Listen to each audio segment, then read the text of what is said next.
Let's see here. Pants are totally wrong. The sweater's kind of just a ballpark resemblance. You don't have nearly enough hair to pull off the dude. And your goatee is kind of scraggly at that. If we're going for movie accuracy, he never wore those glasses with that outfit. And you seem to have a picture of the dude on your coffee mug, which is all kinds of wrong. In fact, the only accurate part of this costume seems to be that you're drinking an actual White Russian. This is honestly the worst The Dude costume I've ever seen. Well, that's just like your opinion, man. There were some movies, terrible movies, movies so awful, no one would touch. Then came a Matthew, sad little Matthew. Matthew decided these movies to watch. For every good movie, there's at least 10 bad. Matthew gonna drag himself through the crap to find the worst ones there are to be had. Today's episode, Trick or Treat. We're filming in my room. The lighting and audio is terrible, but it means the video will be out sooner. Now, if only I had some movie that takes place on Halloween, is about heavy metal, and even has cameos from people in the heavy metal scene. Trick or Treat. That'll do. Trick or Treat is a fairly obscure film from 1986. There is also a movie from 2007 called Trick or Treat, which is also just obscure enough that whenever you mention one, you have to mention both to clarify that the two aren't at all related. The 1986 movie was directed by Charles Martin Smith, who's surprisingly more well known for acting, most notably playing Terry in American Graffiti. He's also directed a bit, including films like Dolphin Tale and Airbud? Yeah, Trick or Treat, a metal horror movie from the director of Air Bud 1. It was written by 5 people, including an uncredited rewrite by Dragon Ball Evolution director James Wong. Also 2 of the producers of Bill and Ted's Excellent Adventure. Might have fit in better with my costume 2 years ago, but I can respect. The film stars Mark Price, who played Skippy on Family Ties. And while I've never actually seen Family Ties, I can tell you right now, Skippy was not a popular character. None of the other major players are worth mentioning, but there's 2 distinct cameos we ought to look out for. So get ready to... There's no specific band I can make a joke about. So, let's watch Trick or Treat. The movie starts the way any good metal movie should, with a satanic prayer. Bear these tidings to great Lucifer. Say Faustus doth surrender up his soul, so he will spare him 24 years. Ooh, nice! To slay mine enemies, and aid my friends. And if you do not listen, to hell with you. We open in the main character Eddie's room, and gee, I can't tell what genre of music he likes.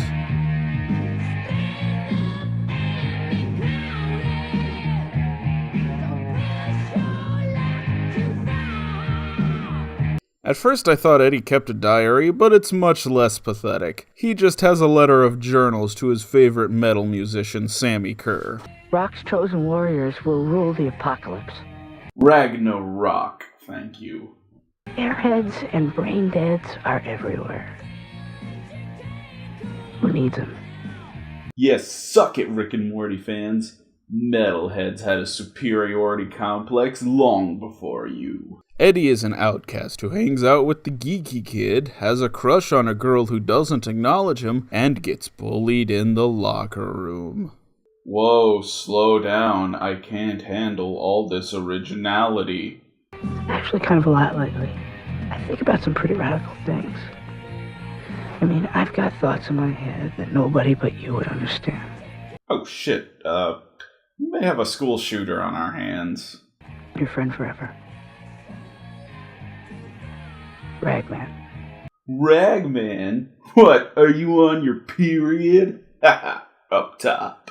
But Ragman takes a huge hit when he finds out his idol, Sammy Kerr, is dead. This causes him to tear down all his metal posters. How dare he die? I hate metal now. Although that Dawkins poster should have come down a lot sooner. Then a radio DJ. On this fine Rocktober morning, it's Rocktober? That would have been a much better name for metal-ween. Let's get a look at this guy. See, some fucking cowboy asshole. I guarantee there's nothing metal about this guy at all. And he's played by some dick named Gene Simmons. Gene Simmons? Like from Kiss? Yep, this is Gene Simmons of Kiss, making his second appearance this month. He plays Nuke, a radio DJ, Simmons based on one of his influences, Wolfman Jack. Although he kinda looks like Randy Savage from an alternate universe where steroids don't exist. They have an argument about Sammy's death. Ragdoll says they fucked him over, but Nuke says he did it to himself. But, he died in a fire. That seems like an accident. But that's just what they want you to think! They burned Sammy alive and they shot Tupac! But since the little ragamuffin is all broken up about Sammy's death, Nukie gives him a parting gift. Sammy's final song. Why is it so heavy? Because that's how metal is supposed to be! Actually, it's a studio cut. Only copy of the record. The only other copy of the song is a tape Duke Nukem has that he plans to play at midnight on Halloween. So, probably not something you should entrust to a high school kid. The next day at school, Lindsay, the girl Raggedy Ann has a crush on, returns a tape he lost and invites him to a pool party. Why don't you come by? It's around 8:30, right after they close. Yeah. It'll be fun. I just might do that. The hell? I mean, I guess I gotta give credit for not bullshitting us, but she's already into him. That subplot is over. Although he shows up a little late to the party, they're already out of booze. No, seriously, no one has any booze at this party, but they prop the door open with an empty bottle. Look, doesn't it get tough maintaining this level of creepiness? Speaking as someone way creepier than this kid, no, it just comes naturally. Oh, they're fucked now. Once Eddie falls in some toxic waste and becomes the Toxic Avenger. I'm gonna nail every one of those bastards. I don't know how, I don't know when, but I'm gonna nail them. Oh yeah, 100% school shooter. So the filthy rag goes home and falls asleep listening to the Sammy Kerr song. And as hard as it is to fall asleep to heavy metal, you sure as hell don't fall asleep listening to the final song of your favorite artist. But he does dream of the fire that killed Sammy.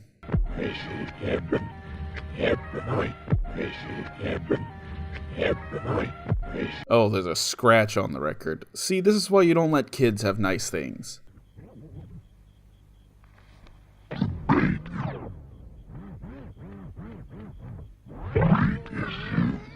And then Eddie discovers his calling, to be a hip-hop DJ. The next day, Eddie is setting up something with a mop bucket. I was joking about him becoming the Toxic Avenger. Lady, there's an empty seat on the other side of Eddie. You could have at least said, hey, could you scoot over? But he manages to home alone the bullies. Physics! Too bad he only set up enough traps for 2 bullies. Yeah, but it's okay, they trick themselves.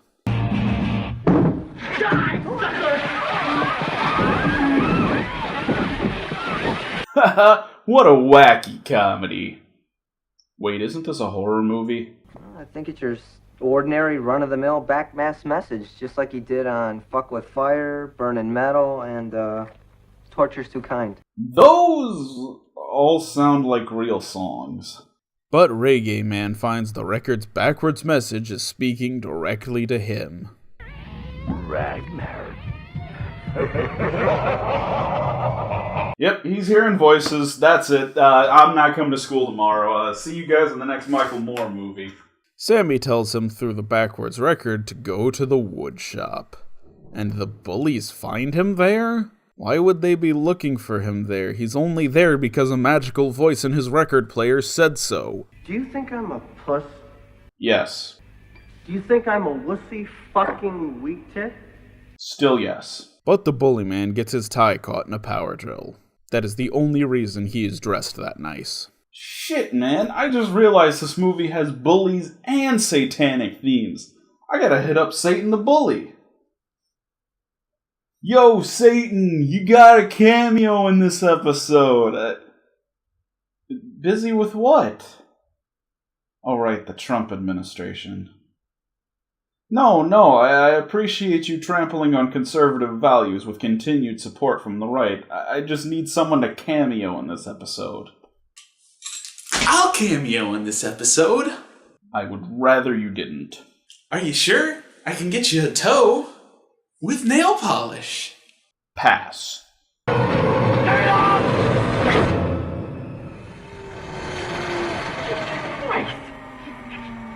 You okay?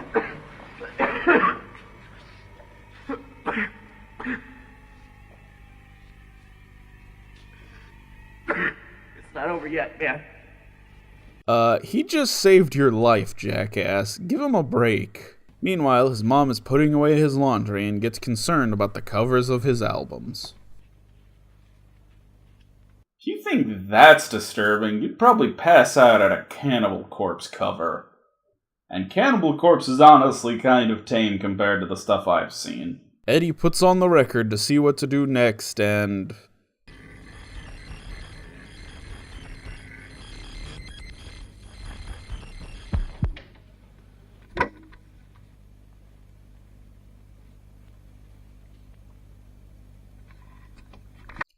Wow, that is a lot of tape. I don't think you could even play that. Ed gives it to one of the bullies as a peace offering, but his girlfriend listens to it before he gets a chance. And then she gets molested by Slimer? Is this Sammy Kerr's ghost?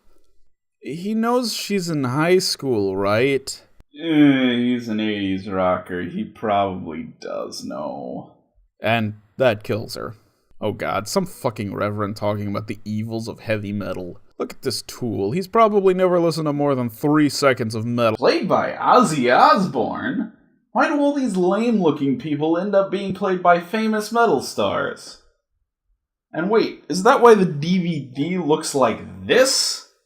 Yeah, that's an accurate representation of this movie. I wouldn't even know this was Ozzy Osbourne unless someone told me. Gonna drive my long steel missile down on your love channel. Deep, deep, you'll beg for more. Raising hell and serpent score. Feel me, feel me. Now what does that mean to you? To me, it means nothing but a sexual act.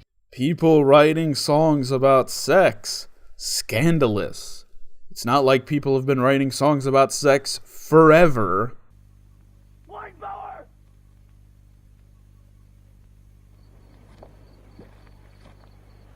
Weinbauer! Okay, Eddie's last name is Weinbauer, but I swear this kid keeps yelling white power. It's a lot more disturbing. But by this point, Eddie's satanic powers have escalated, and the bully just wants him to stay away. Sweet, he's got the bully to leave him alone, and Lindsay clearly likes him, so movie over, I guess. Oh wait, Eddie grows a conscience and doesn't want an evil demon to destroy his classmates. Sounds like someone should have thought of that sooner. But fuck it, Sammy doesn't need him. He can come back through the speakers. Now he's an electricity ghost. Eddie needs his nerdy friend who hasn't done anything this whole movie to get the evil tape back from the bully. Roger, Roger! But he can't just destroy it, he's gotta listen to it. And of course, Sammy shows up and tells him to play the cursed tape at the Halloween dance. And here's a weird thing. I wrote this script based on the DVD I have, but I found a much cleaner print on YouTube for free, so I used that in the review. But this widescreen version cuts out one of the most important things from the full screen version. This boom mic coming into shot. That is super obvious. Nerdy Friend shows up to the dance where some people are in costume, some aren't, and one girl is dressed as a box of Special K. Oh yeah, the hottest costume of '86. Great costume. Oh, thanks.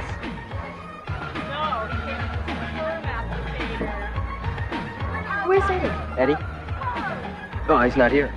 I guess he's not here. I haven't seen him. Have you seen him? No, I asked you. No, I haven't seen him. Yeah, that's how I interact with my friends' girlfriends when they aren't around. Lindsay calls Eddie, and he hears a familiar track in the background. No, the music. What's the music? Music. I don't know. Some tape Roger put on. Trick or treats, Mama.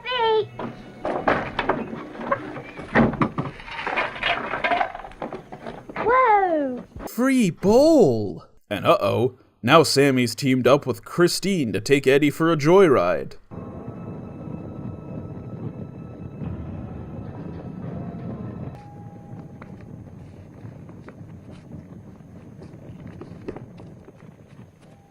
Dude, at this point, you're probably too late. Actually, he gets really lucky and the principal asks him to stop the music.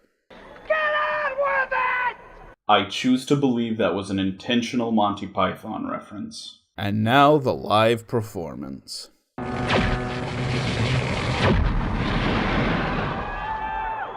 and roll! Oh, thanks, Space Gary! I can't believe we got canceled!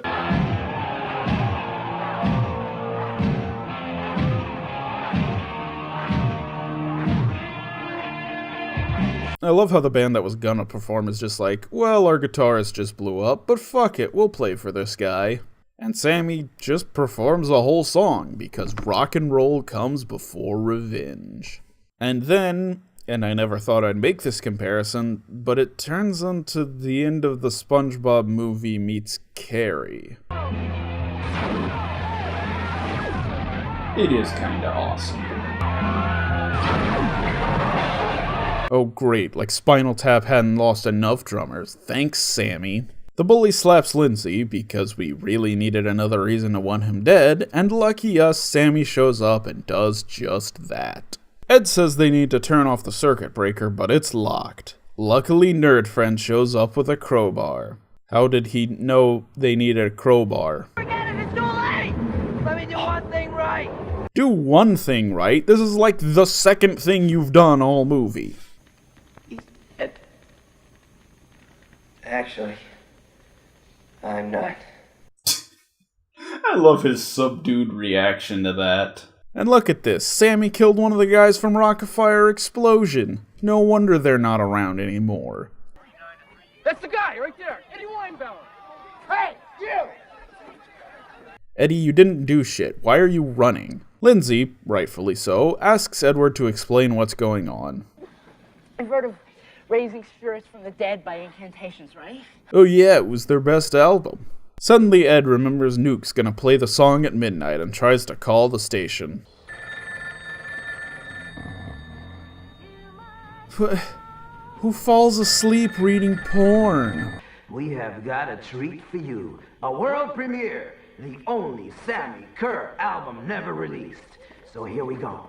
In the true spirit of Halloween, the eve of the dead, we're gonna play this first cut backwards. Crank it up. Playing an unreleased song backwards. He must the skin. Sammy's back, just like all great slasher villains.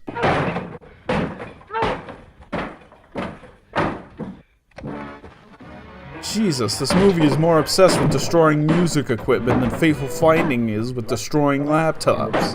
And then, I'm not joking, they flush him. They make it to the radio station where they find Sammy protecting the tape. So Ed drives off trying to distract Sammy so Lindsay can get the tape. Rock's chosen warriors, nothing but a fucking whip poser! Ooh, poser, the ultimate insult to a metalhead. Sammy appears and Eddie drives into a lake to kill him because he's an electricity ghost. Then we get more music equipment destruction. So the day is saved and Eddie takes over the radio station because Nuke died or something. They probably just couldn't get Gene Simmons back for another day of filming. So that's Trick or Treat, and I should have said let's see if this is a trick or a treat. Start the video over. Trick or Treat actually isn't terrible, at least not on the level of movies I usually review. There's some cool moments, and it's not completely incompetent in its delivery. That's not to say it's by any means good, it's definitely a subpar movie, but it did sort of hold my interest. And it's not like this is a bad concept either. The movie Deathgasm, which is almost an unofficial remake, or at least a parody, did the concept a lot of justice. I'd recommend that over this any day. It's super fun and stylish, like a death metal Scott Pilgrim. Sure, it's pretty basic. I mean, the second they introduce all the characters, you know exactly where their arcs are going. But I enjoyed it. As far as Trick or Treat, it's nothing to write home about, but it's worth a few laughs. How was that, man? I hate your jerk-off show, I hate your jerk-off costume, I hate your jerk-off references, and I hate you. Jerk-off. Fucking fascist. I'm supposed to throw the cup at you.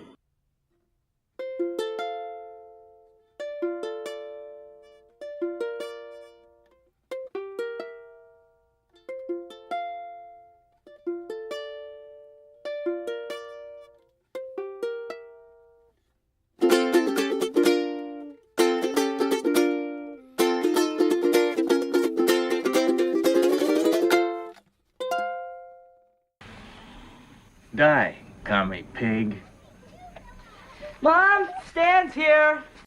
And, you know, the dude abides.